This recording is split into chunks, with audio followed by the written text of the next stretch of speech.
What's up, guys? It's October. Just in case you hadn't checked your calendars recently, just want to let you know that it's October, the 10th month of the year. It's fall, and Halloween is in October. And Halloween is awesome, and I love Halloween. And I love horror movies, and the two kind of go together. So I decided this month I'm going to do some horror movie reviews. And some of them I've seen, some of them I've seen countless times, like the one I'm talking about today, and some I've never seen, so those will be even more interesting. But the first one I'm going to talk about, I rewatched last night, and it's called Creepshow. It's, being a Stephen King fanatic, I've seen this movie so many times. It was a 1982 movie directed by George Romero, who you might know. He's this little-known horror director you might have heard of. Did some movies called Night of the Living Dead, and Dawn of the Dead, and Day of the Dead, and Land of the Dead, and Dead of the Dead, and Dead of the Dead of the Dead. But, legendary director. He died recently, rest in peace. And just iconic horror director. I don't think I really need to talk too much about George Romero, because if you're watching this video, you're probably into horror, and you know who George Romero is. And it was written by Stephen King, the great Stephen King. I know I don't need to go into who he is, and considering his new adaptation of It is like the biggest movie in the world right now. So, yeah, it's 5 stories, I believe. Yeah, 5. And they used to do these things in the 80s, and a little earlier, some of the 70s and such. Anthology horror movies. They did some in the 90s too, I believe. It'd be just like a horror movie with a bunch of different stories in it. Just not one narrative through the whole movie, but separate stories. Kind of like see an anthology TV series. They used to do those too, like Twilight Zone, Night Gallery. Yeah. Outer Limits, Tales from the Dark Side, you know, Tales from the Crypt, stuff like that. But this is in a movie. And they don't really do them anymore, and I miss them, and I really wish they would start doing them again. But apparently no one wants to see them. I heard the VHS movies are good, but I haven't watched those yet. Those are supposedly anthology horror. But yeah, getting back to what I was talking about, 5 separate stories written by Stephen King. 2 of them were published previously in different magazines, but never in an actual book. And don't argue with me about that. People argue with me about this, and I know Stephen King, and you're going to lose the argument. None of these stories in this movie are in any of his books. So, let me see. It was shot around the Pittsburgh area, suburbs of Pittsburgh, including Monroeville, which you might know the mall is from Dawn of the Dead. So, where George Romero shot a lot of these scenes for the Dead movies, he used the same locations for this, although I don't think the mall's in any of them. And it's the movie's based on the comics from the 50s, EC comics such as Tales from the Crypt, which are horror comics, which were really cool. I don't know if you've ever seen any of these comics, but they're great. And obviously they made the Tales from the Crypt TV series based on those, and that was great. And it's just a really cool movie. I like it. Tom Savini does the special effects, the practical effects, and I'm sure as I do more of these horror movie reviews, you're going to be hearing his name a lot more. He's a legend, and he still does stuff. He's really up there. He's like 70 or something, and he still looks like Tom Savini. Like, he doesn't look like he's aged that much. And he's actually in the From Dusk Till Dawn TV show. And I don't know if you've ever seen From Dusk Till Dawn, but he plays Sex Machine in that. But he's come back not as the same character, but he's in the show From Dusk Till Dawn. So, yeah, Tom Savini's great. And I get to the more of the movie. The prologue and the epilogue of this movie, kind of the bookends to the 5 stories, star Stephen King's son, Joe Hill, who is a writer now in his own right and writing great stuff. And Tom Atkins plays his father. Tom Atkins from Halloween 3, The Fog, Night of the Creeps. You know what I'm talking about. And yeah, his son, Tom Atkins plays Joe Hill's son. Joe Hill's in the horror comics. Tom Atkins not happy about it, so he throws away his horror comics. And Joe Hill's not happy about it. Tom Savini has a cameo in the first part and the last part. The prologue and epilogue as a garbage man, which is pretty funny. But yeah, Joe Hill makes like a voodoo doll of Tom Atkins' dad and starts stabbing it and causing pain and stuff. It's pretty cool and amusing. The first story is Father's Day. Basically, this girl killed her father. Her abusive father was always yelling for some cake. He wants cake. It's Father's Day. I want my cake. You bitch, I want my cake. Sorry, language. And yeah, she always goes back on Father's Day because she feels guilty to visit her father and talk to his grave. And he comes back and kills her. And yeah, and Ed Harris is in it. He's interesting, and he's very young and dancing, and it's really funny when he dances, considering who Ed Harris is. But it's pretty cool. Like, this guy really wants his cake. He comes back. He's killing people wanting his cake. So, yeah, it's cheesy, but it's great. This whole movie really is kind of cheesy, but I love it. I mean, what's wrong with cheesy horror is cool. As long as it's not cheesy on purpose. Sharknado, I'm looking at you. Okay, so the second story, the first story was never published before. He wrote it specifically for the movie Father's Day.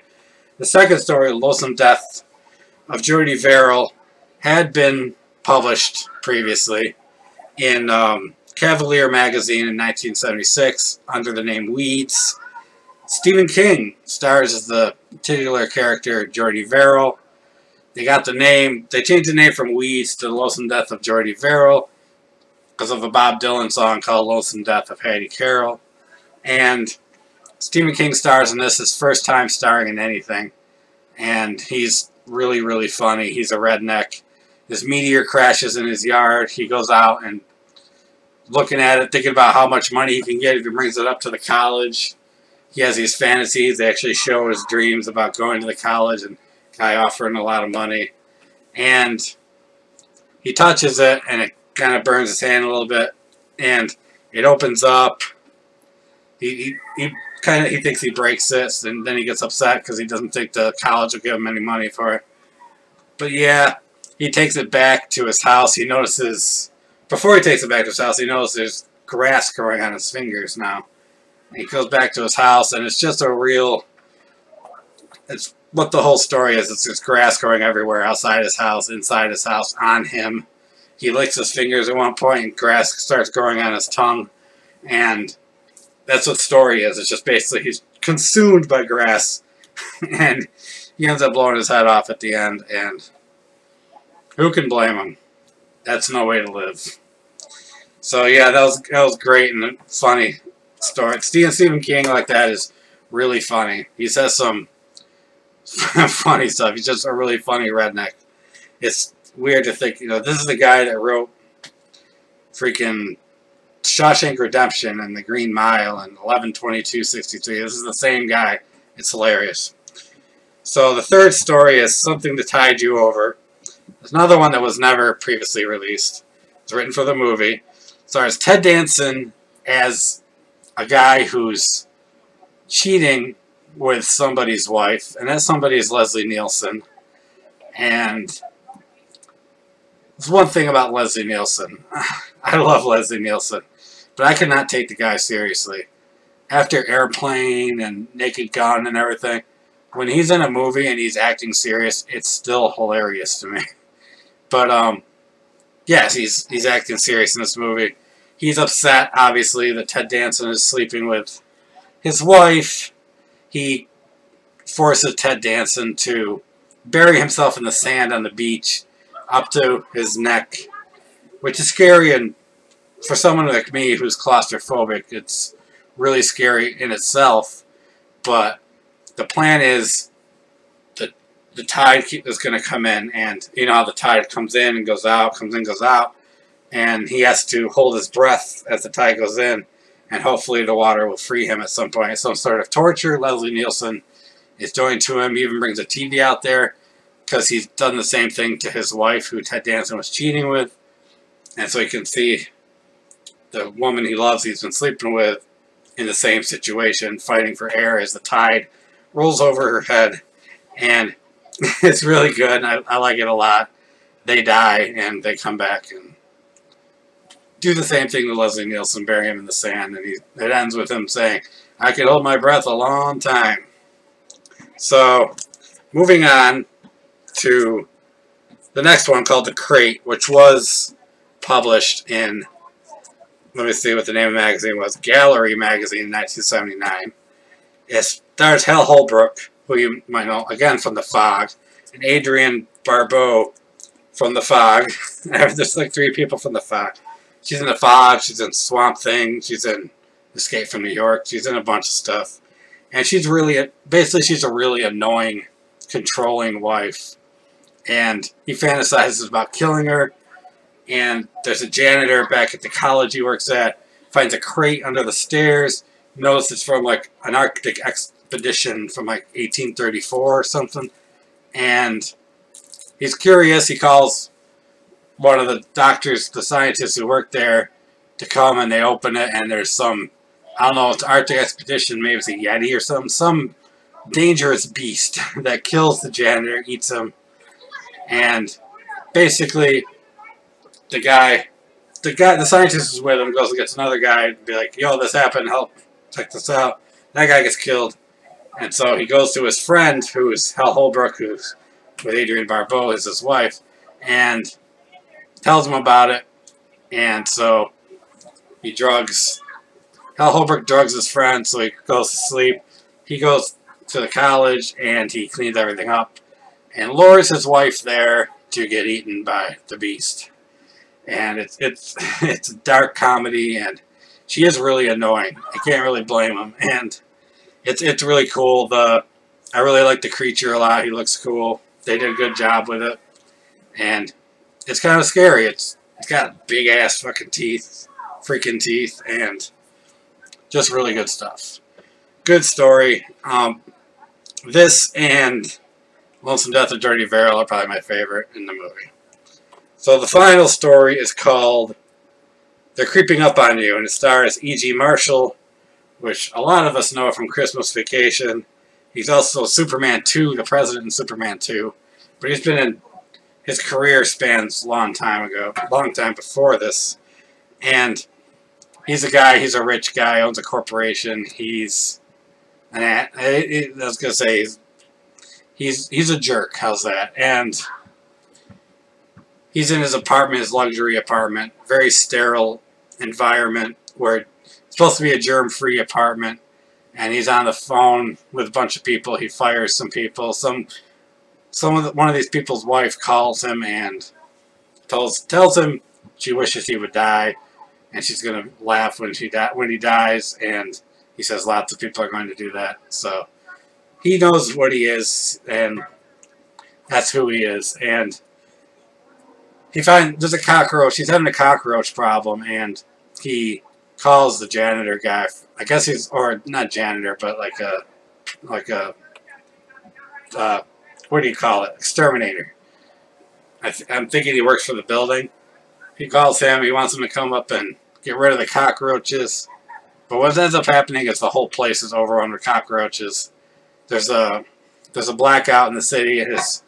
His apartment loses power, and he's being overrun by cockroaches in the dark, which is very terrifying.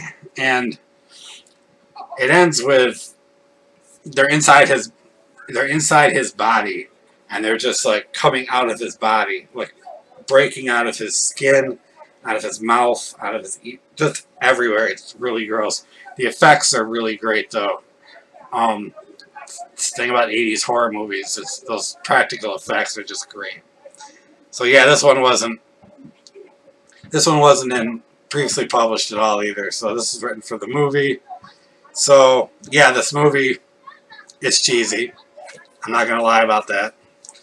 but it's great. It's written great, and the effects are wonderful, and George Romero is great. And I watched this version. This is the DVD I've had forever. I haven't gotten the Blu-ray of it yet. I am planning on it. And yeah, and there was back then when it came out, there was a graphic novel that was made to, you know, go along with the movie. Kind of like the old Tales from the Crypt comics, but it's called Creepshow. Kind of like what he's reading in, Joe Hill is reading in the movie. And I wanted it for so long, I could never find it. It's really hard to get. They've republished it, so you can get like a newer version on Amazon, wherever you want to go. But an original copy is really hard to find. My roommate was in Virginia, and she went to a thrift shop, and she found one, and it was $1. So she got it for me. Thank you so much. And that's it. And if you look, this is an original. So it's 1982. Yep, 1982. And you see it's basically, you know, it's a comic book of the stories. It's Father's Day. There's the creature from the crate. And I was so happy because I'm a completist when it comes to Stephen King. And I thought that was something I was never going to be able to get. And I have it now. So I'm very thankful for that. And so to give this movie a score, I'll give it an 8. It's cheesy, like I said, but that's not necessarily a bad thing. Some of the acting is a little over the top, but it's very enjoyable. I like it a lot, and I love it. So you should check it out if you haven't seen it. Anthology horror movies were a thing, and they were great. Some other anthology horror movies are really good. Maybe I'll cover some of them, but Creepshow 2, they did make a sequel, which I will be reviewing. Twilight Zone, the movie, which is criminally underrated in my opinion. Tales from the Dark Side, the movie, which is really good too. So there's a bunch of them, so check them out. Yeah, Creepshow, good. Watch it. Happy Halloween, everybody. See you later.